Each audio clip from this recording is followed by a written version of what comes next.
Bonsoir, bienvenue dans le 20h de France 2. Nous sommes le lundi 3 juin. Voici les titres de ce journal. Gendarmes, policiers, soldats, ils seront 43 000 déployés cette semaine pour assurer la sécurité des cérémonies du 6 juin, alors que 25 chefs d'État sont attendus pour le 80e anniversaire du débarquement. C'est le 4e printemps le plus pluvieux de l'histoire en France. Il y a eu 45% de précipitations de plus qu'en temps normal. Hier encore, des orages ont provoqué des coulées de boue et des inondations dans le Doubs.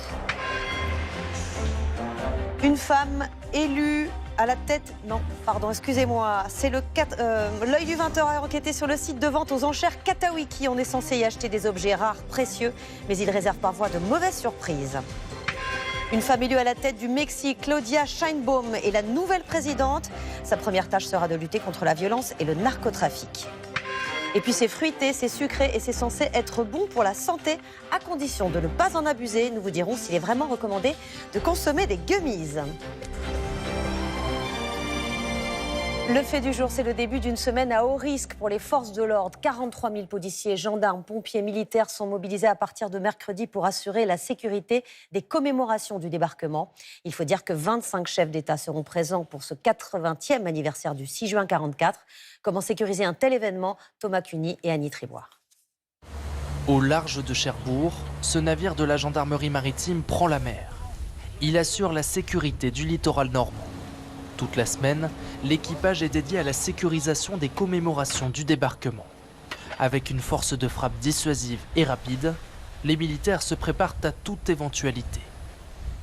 On peut avoir un plaisancier qui n'est pas au courant de la réglementation et qui va venir dans le dispositif, auquel cas on lui dira simplement de s'en écarter, et on peut aller jusqu'à l'agression armée beaucoup plus importante, et on est prêt à y répondre. Au total, 43 000 forces de sécurité sont déployées en Normandie. Le 6 juin, une partie du Calvados va même se bunkeriser. Dans ce périmètre, seuls les véhicules accrédités et les habitants pourront circuler. Dans les zones en rouge, la circulation sera difficile, voire impossible. Tout est coordonné depuis ce PC de crise, spécialement mis en place. Ici, on anticipe toutes les menaces, y compris l'hypothèse d'une attaque armée. Parmi les lieux sensibles, les sites des cérémonies. 25 chefs d'État sont attendus. Joe Biden, Volodymyr Zelensky ou encore le roi Charles III seront présents. À Pegasus Bridge, autre symbole du D-Day, les patrouilles sont déjà renforcées. Les voitures inspectées. Est-ce que vous avez le permis de conduire? Une présence saluée par les visiteurs. Vu la période qu'on vit, c'est beaucoup plus rassurant quand même, de sentir les forces de l'ordre présentes. On est content parce qu'il y a quand même toute l'armée puis la gendarmerie, la police et tout. Plus d'1 million de touristes sont attendus cette semaine en Normandie pour cet événement historique. C'était donc il y a 80 ans. Les vétérans sont quasiment tous des centenaires, mais des dizaines d'entre eux ont quand même fait le déplacement des États-Unis pour rappeler au monde le sacrifice de leurs camarades. Certains sont arrivés aujourd'hui. Nous avons suivi Alan Shapiro, engagé à 18 ans en tant que pilote. Reportage de Gian Benzina, Anto Filippi et Soigny Thiebaud. Ils étaient venus en libérateurs, ils reviennent en héros. Cet après-midi, 48 vétérans américains ont atterri à Deauville, 80 ans après le débarquement. Pour beaucoup d'entre eux, c'est le dernier voyage pour remonter les souvenirs. Alan Shapiro, 100 ans cette année, et lui arrivé dès hier. La Normandie lui tend les bras. Merci beaucoup. Merci. Vous me faites pleurer. C'est une fierté d'être là. Comme 8 autres vétérans, il est accueilli par ce couple de bénévoles d'une association chez qui lui et son épouse vont loger. C'est pour vous. Merci. Et de la joie d'abord, c'est que du bonheur, du plaisir. On va vivre quelque chose d'extraordinaire pendant 10 jours. À côté des autres vétérans plus jeunes que lui, Alan Shapiro tient à rester debout. Il aperçoit alors des soldats américains. Je salue la 101e aéroportée. Il y a 80 ans, je vous ai parachuté, les gars. Je pilotais un C-47. Ça fait du bien de vous voir. C'est un honneur. Cérémonie de commémoration à 40 ans les Marais, ville libérée par les parachutistes. L'un des plus hauts gradés de l'armée américaine vient personnellement saluer les vétérans. Vous êtes notre inspiration. Dieu vous bénisse. J'ai fait mon devoir. Je commande l'Europe et l'Afrique. Ça, c'est pour vous. Je pense à tous mes camarades, ceux qui ne sont pas revenus. Alan Shapiro, nous l'avions rencontré chez lui en Pennsylvanie juste avant son départ. Le voici à 18 ans, le jour où il s'engage dans l'armée malgré son asthme pour combattre les Allemands. Ça, c'est le petit gars de 18 ans, le jour de son diplôme de pilote. C'est là où l'armée avait besoin de moi. C'était historique pour moi. Je participais à l'histoire. Il pilote des C-47 pour transporter des munitions ou des parachutistes derrière les lignes ennemies, en Normandie puis dans les Ardennes. Nous revenions de nos missions avec des trous de tir ennemis dans la carlingue, le bout des ailes arraché, la queue de l'appareil arrachée. Mais cet avion nous ramenait toujours à la maison. Il a gardé intacte sa malice. Je vais enfiler ça et partir en France. Pour son départ, ses voisins lui font la surprise. Associations, pompiers, policiers viennent lui souhaiter bon voyage et l'escortent jusqu'à l'aéroport. Chez ses hôtes normands, Alan Shapiro veut entamer une autre histoire avec la France. Quand on fait la guerre, on n'a pas le temps pour les sentiments. Mais voyez aujourd'hui où nous en sommes. Je suis simplement heureux de les regarder. 80 ans après, le jeune homme qui a libéré la France est rentré à la maison. Et ne manquez pas, jeudi, notre journée spéciale consacrée aux 80 ans du débarquement. La rédaction sera mobilisée dès l'aube avec Télématin, puis toute la journée avec Julien Bugier. À 20h15, je vous donne rendez-vous pour une interview exclusive d'Emmanuel Macron sur France 2 et TF1 avec Gilles Boulot. De violents orages ont éclaté hier soir dans le Doubs et en Haute-Saône, déclenchant des coulées de boue dans plusieurs villages. L'eau est montée de 30 à 40 cm dans certaines maisons. Les événements de ce type se sont multipliés depuis le début de l'année et ce n'est pas une impression. On a vécu le printemps le plus pluvieux depuis 2008. Victor Frédéric avec nos bureaux de Toulouse et Strasbourg. Des trompes d'eau qui gonflent les rivières transforment les routes en torrents. Hier soir, des orages ont éclaté sur une partie de la Haute-Saône et du Doubs. Dans les jardins et les maisons, la boue s'est infiltrée partout. Ce matin, les sinistrés tentent d'effacer les traces de l'inondation. La cuisine flambant neuve de cette habitante venait juste d'être installée. Elle est aujourd'hui complètement dévastée. Retourner à la case départ, quoi. Je peux vous dire que c'est dur, c'est très dur. Le coût des travaux, en plus avec l'inflation, c'est extravagant. Et puis le travail accumulé et tout ça, c'est... Les voitures commencent. Ouais, c'est hyper dur. À quelques pas de là, cette voisine, elle aussi, a vu son rez-de-chaussée inondé. L'eau s'est retirée et puis ça m'a laissé la boue. Jamais en 19 ans, cette retraitée n'avait connu de telles intempéries. Hier, c'était vraiment le summum avec tout ce qui est tombé. Plus tout ce qu'on avait eu déjà d'avant, ça fait quand même 2 mois qu'il pleut. Donc les égouts, à un moment donné, ils saturent. Hein. Ces habitants s'ajoutent à la liste des victimes d'un printemps très pluvieux. En moyenne, au mois de mars, avril et mai, dans ces régions, ici en violet, la pluie est tombée plus d'1 jour sur 2. Pour cette zone en bleu, c'est plus d'1 jour sur 3. Seule la côte méditerranéenne a été épargnée. Ce printemps est parmi les plus humides jamais enregistrés. C'est le 4e printemps le plus pluvieux, avec près de 50% de précipitations en plus par rapport à un printemps traditionnel. Malgré la pluie et un ensoleillement extrêmement faible, le réchauffement climatique poursuit son avancée. La France a connu en mai son 28e mois de suite avec des températures plus chaudes que la normale. Des centaines d'agriculteurs français et espagnols ont manifesté aujourd'hui de part et d'autre de la frontière, bloquant des points de passage, perturbant le trafic sur l'A9 et l'A63.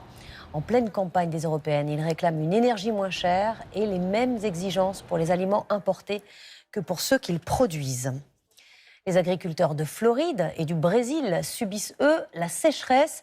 Ils sont aussi victimes de ce qu'on appelle le dragon jaune. C'est une maladie qui perturbe la maturation des agrumes. La récolte d'oranges est catastrophique cette année et la conséquence, c'est une hausse spectaculaire des prix du jus d'orange dans nos supermarchés. Chloé Tixier et Nicolas Auer. Du jus d'orange à 2,77 € le litre et même plus de 3 € pour le bio.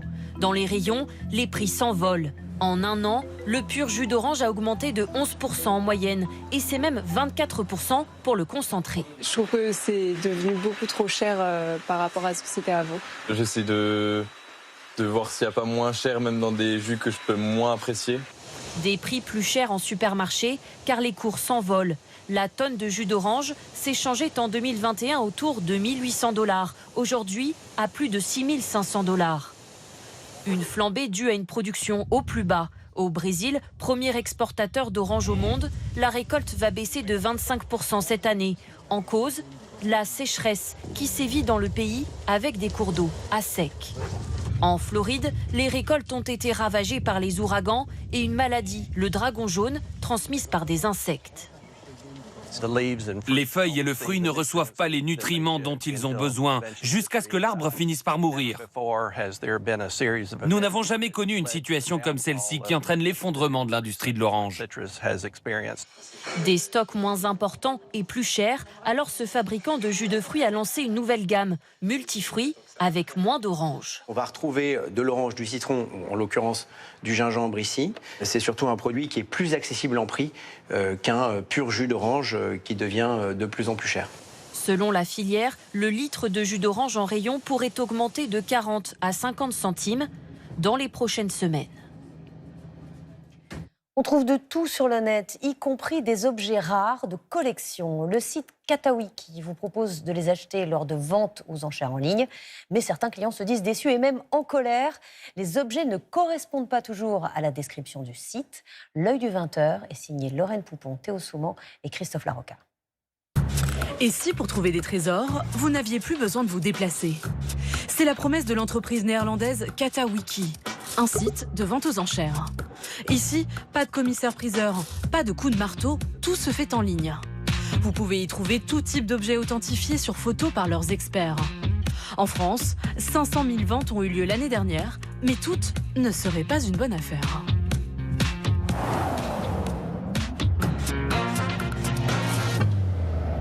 À Marseille, cet homme voulait compléter sa collection. Alors ça ne tient pas bien, d'ailleurs ça se détache, voilà. En septembre 2023, il remporte 2 enchères pour des cannes authentifiées comme datant de la fin du 19e siècle, pour 390 €. Mais à la réception de son achat, c'est la douche froide. J'étais stupéfait. On peut être trompé par la contrefaçon, mais là c'était tellement grossier, il n'y a aucune trace d'usage et je reçois un objet qui aurait sa place dans un bazar chinois à 3 ou 4 € au maximum. D'après lui, les articles sont complètement neufs. Le bois des cannes, intact. Tout juste le métal est-il faussement patiné. Mais malgré ces réclamations, Katawiki rejette sa demande de remboursement. Il n'y a pas moyen de le rendre, il n'y a pas moyen d'être remboursé, et il n'y a pas moyen que le vendeur arrête de faire ce qu'il fait. Interrogé sur ce cas, le site reconnaît. Notre acheteur méritait une meilleure assistance que celle qu'il a reçue initialement. Et consent finalement à offrir un remboursement complet et une compensation à l'acheteur. Mais les objets de la fin du 19e ne semblent pas être les seuls concernés. Un célèbre horloger de luxe va plus loin et a même déclaré à l'autorité de la concurrence. À l'état neuf, on trouve des montres contrefaites de manière régulière sur Katawiki.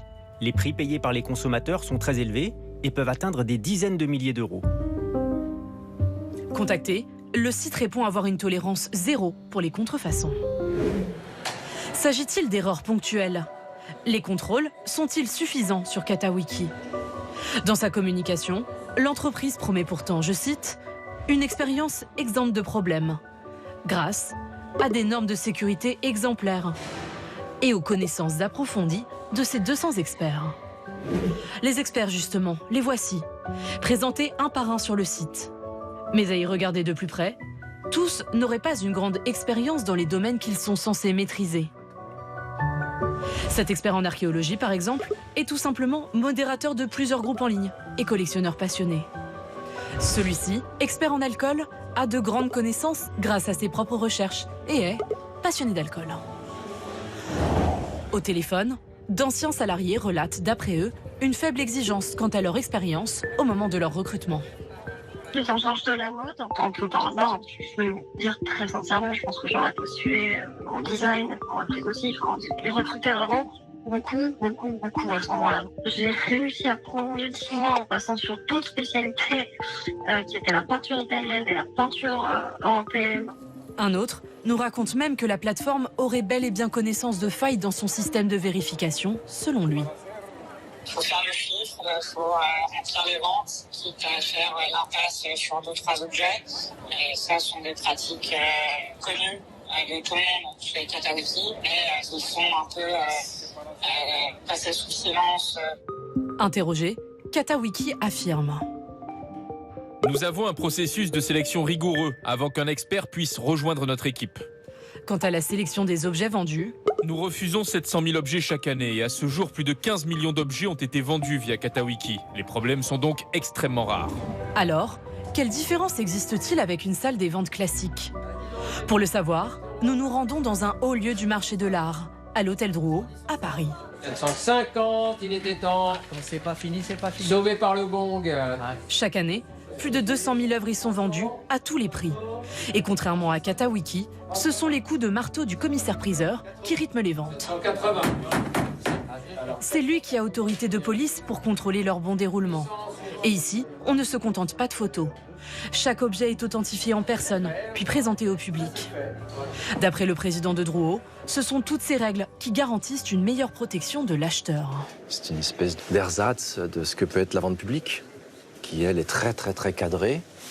Et là, vous faites référence à des sites qui sont totalement dérégulés et donc aucune garantie, rien. C'est quelque part la négation de notre métier.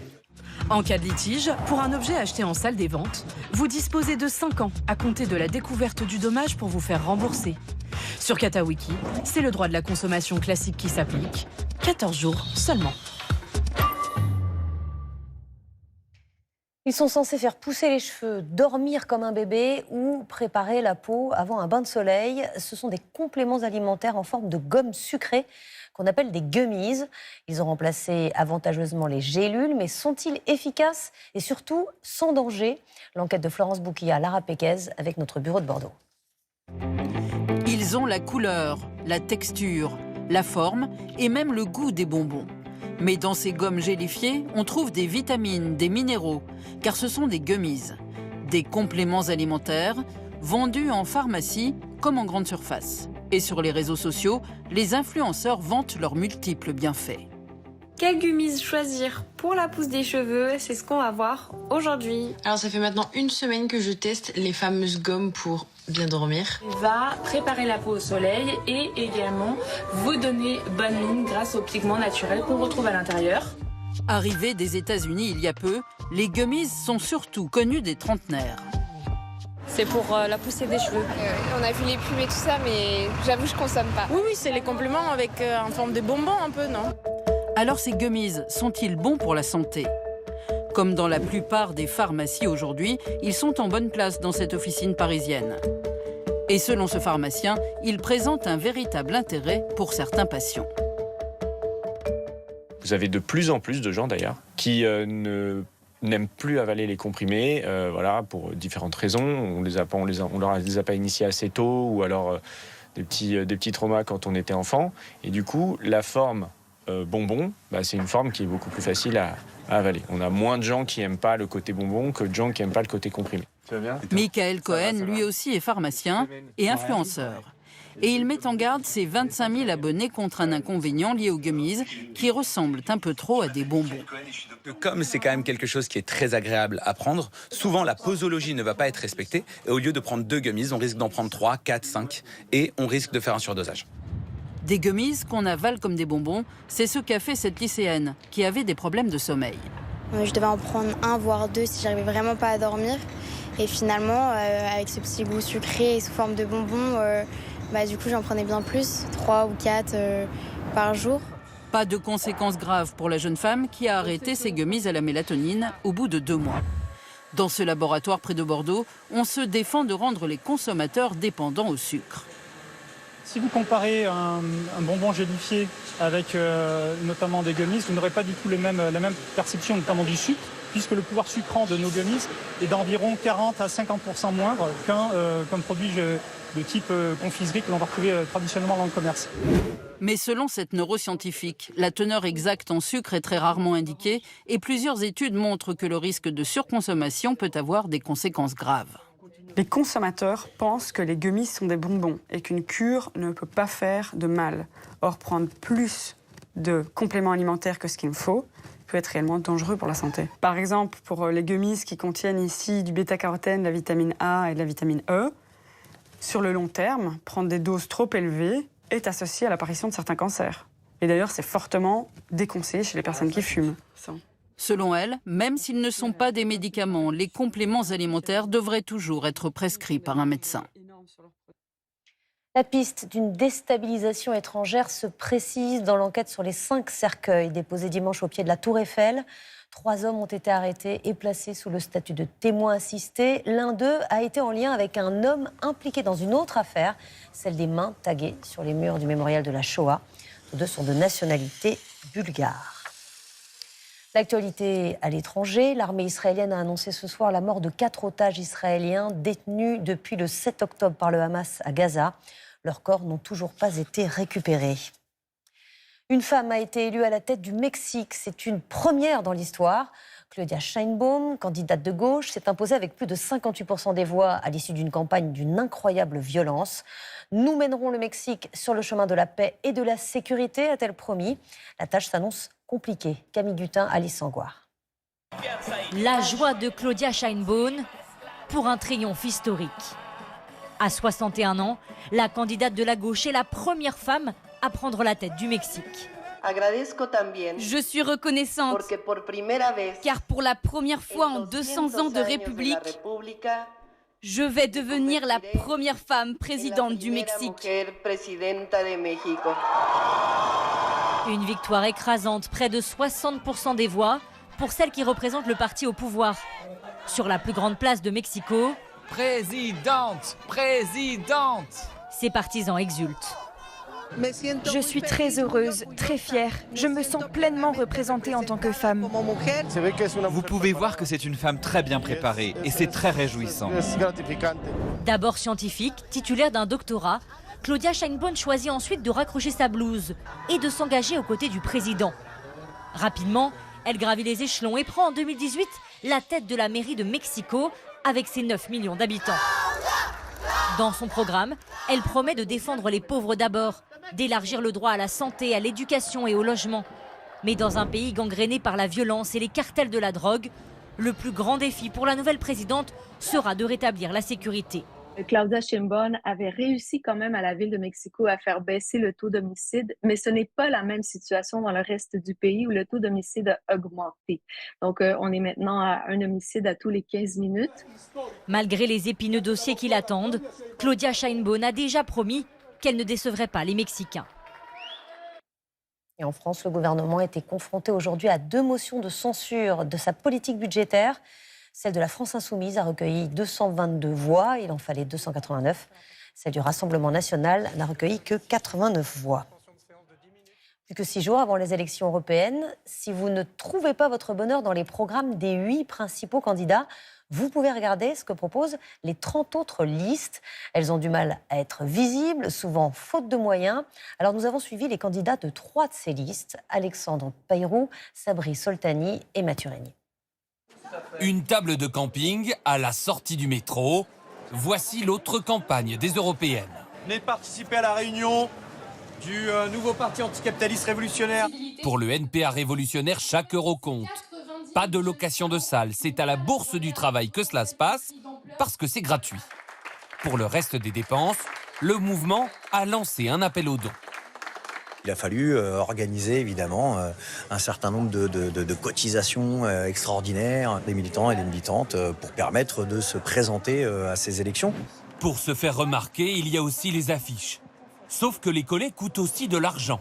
La liste patchée, qui prône plus de collaboration européenne, en est réduite à utiliser l'eau des fontaines publiques pour faire sa colle. C'est vraiment artisanal. Ils misent aussi sur une campagne en ligne. Forcément, les réseaux sociaux aujourd'hui, c'est hyper important pour nous comme vecteurs. C'est pas forcément non plus facile parce que c'est comme les partis ont des équipes de community managers ou de réseaux sociaux. Ces petits partis se sont réunis ce matin autour d'une même cause, être plus visibles. Car avec peu d'argent, difficile de se faire connaître. Le Parti pirate, par exemple, c'est seulement 70 000 € de budget. Pas assez pour faire imprimer des bulletins dans tous les bureaux de vote. Si on pouvait remplacer ces tonnes et ces tonnes de papier par uniquement un bulletin unique, comme c'est fait par exemple aux Pays-Bas, où vous pouvez cocher la tête de liste que vous souhaitez retenir. Ce serait tellement plus simple. Mais pourquoi est-ce que c'est pas fait? Parce que ça arrange pas les grands partis. Parce qu'ils savent très bien qu'ils ont une longueur d'avance en mettant des bulletins dans tous les bureaux de vote de France. Pour être remboursés des frais de campagne, les partis doivent passer la barre des 3%. En 2019, seules 8 listes sur 34 avaient atteint ce seuil. Et ne manquez pas, demain, après le journal, le débat décisif des élections européennes en direct. 16 candidats pourront s'exprimer, une soirée proposée en collaboration avec France Inter. Le congrès mondial de cancérologie s'achèvera demain à Chicago. Parmi les remèdes mis en avant pour éviter une rechute, il y a le sport. On estime par exemple qu'il fait baisser le risque de récidive de cancer du sein de 24%. Pour le cancer colorectal, c'est 47%. Alors certains n'hésitent plus et se mettent à l'escrime ou à l'aviron. Florence Méréo et Chloé Cormery. Agripper les rames. C'est mieux ? Fendre la Seine. Des gestes devenus salvateurs pour Marie-Pierre Gambi en lutte contre un cancer du sein. Là, c'est le bonheur. Là, je revis en fait. Je sais même plus que je suis malade quand je suis là. Et ça vous redonne goût à la vie. Avant sa maladie, cette femme de 59 ans n'avait jamais fait d'aviron. Okay. C'est son médecin qui lui en a vanté les bienfaits. Yes ! Une thérapie pour remettre son corps en marche. Yes ! J'ai une intervention un peu lourde et je pouvais plus bouger mon bras. Donc voilà, l'aviron, ça m'a permis de remettre mon bras en mouvement. Aujourd'hui, personne ne se rend compte que mon bras droit, il a eu quelques maltraitances en fait. Moins de douleur, moins de fatigue. Le sport, un allié aux côtés du traitement qu'elle prend. Il est aussi une arme contre la récidive. Une activité physique réduit de 24% le risque de rechute d'un cancer du sein, de 47% celui du côlon. On va la gagner cette course! Hey! À quelques kilomètres de là, à Boulogne-Billancourt, on ne parle plus de course, mais de combat. On est des riposteuses. On riposte contre la maladie.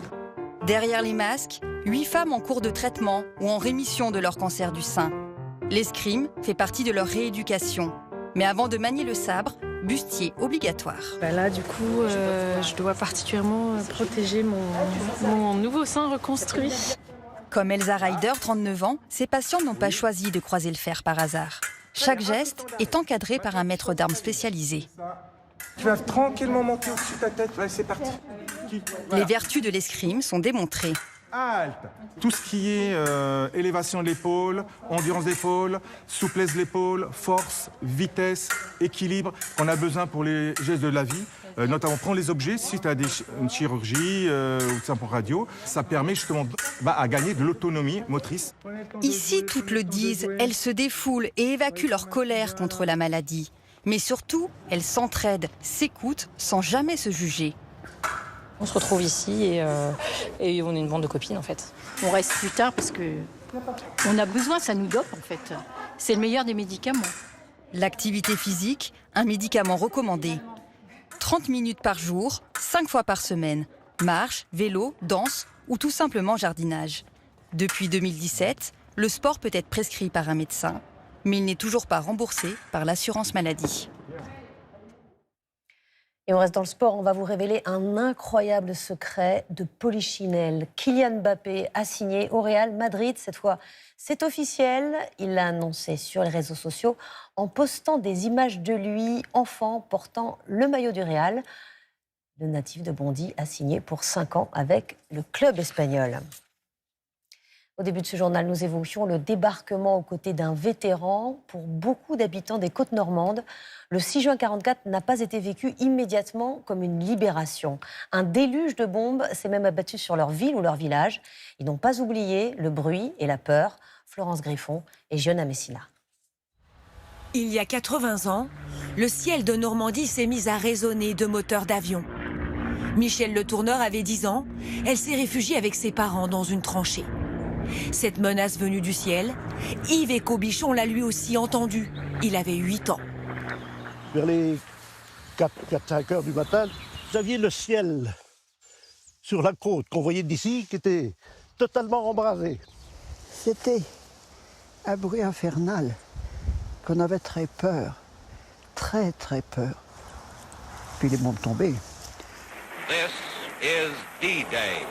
Le 6 juin 1944, alors que les soldats alliés débarquent sur les plages normandes, dans le ciel, 2200 bombardiers et 1900 avions de chasse pilonnent la campagne normande. En nombre écrasant, les bombardiers allèrent détruire les gares, les concentrations de troupes, les dépôts de munitions et de ravitaillement de l'Allemagne. Ça fait du bruit, hein. Quand il y a, je sais pas, moi, 500 000 bombes qui tombent, ça marque. Ses parents, qui posent ici avec des ouvriers agricoles, géraient une ferme attenante à ce grand château. En 1944, il était occupé par des SS qui en avaient fait un poste de commandement. Un objectif à détruire pour les Alliés. Ici, c'était le château à monsieur et madame de Montsion. Le seul vestige qui reste, c'est le perron d'entrée. Alors notre maison qui était là de l'autre côté, c'est pareil, il a dû tomber 2 ou 3 bombes dessus, donc il ne restait rien, quoi. On n'ose même pas trop en parler parce que c'est de la peine. De la peine pour tout le monde, quoi. Bon. Ça vous fait encore de la peine? Oui. Ah oui. Le petit Yves et ses parents sont des miraculés. Lorsque les bombes sont tombées, ils étaient dans un champ. J'ai vu la gerbe de terre monter en l'air, et lorsque j'ai voulu me relever, je n'étais plus au même endroit où je m'étais mis à plat ventre. Je me suis retrouvé 15-20 mètres, je ne sais pas plus loin. Sans doute que par le souffle, j'avais été déporté, mais je n'ai rien eu. Michel Le Tourneur, elle aussi, a failli mourir. Elle habitait à 10 km d'Omaha Beach. Elle a dû évacuer sa maison dès les premiers bombardements. La tranchée où on venait se cacher était dans ce creux ici. Maintenant, c'est tout à fait changé.